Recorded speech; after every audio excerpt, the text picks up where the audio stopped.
करने वाले हैं वन नेशन वन इलेक्शन की, जो लोकसभा में पेश कर दिया गया है।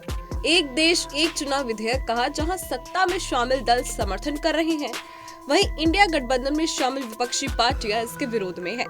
वहीं अब केंद्र ने 2014 से मोदी सरकार बनने के बाद ये दूसरी बार है जब किसी विधेयक को जेपीसी को भेजा गया है।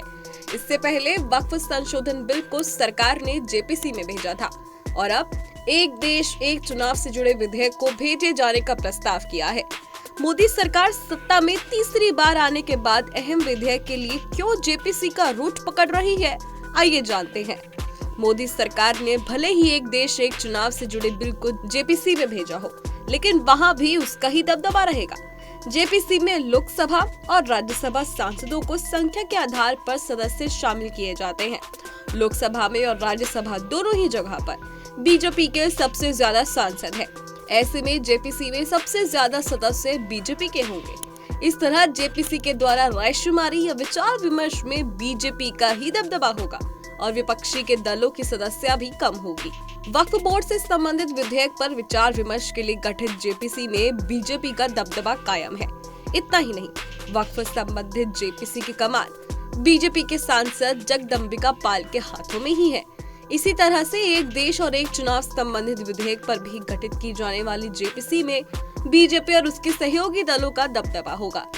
जेपीसी के विचार विमर्श के बाद मोदी सरकार इस विधेयक को संसद में पेश करेगी। मोदी सरकार विधेयक पर आम सहमति बनाना चाहती है। सरकार इसे विस्तृत चर्चा के लिए संयुक्त सदस्यीय समिति के पास भेजा है।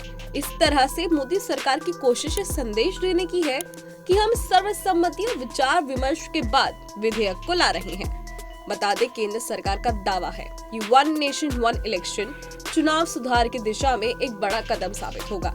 सरकार का मानना है कि इससे चुनावी खर्च कम होगा, विकास कार्यों में तेजी आएगी और सरकारी कर्मचारियों को बार बार चुनावी ड्यूटियों से छुटकारा भी मिलेगा। वहीं विपक्ष का कहना है कि इस विधेयक में कई खामियां हैं।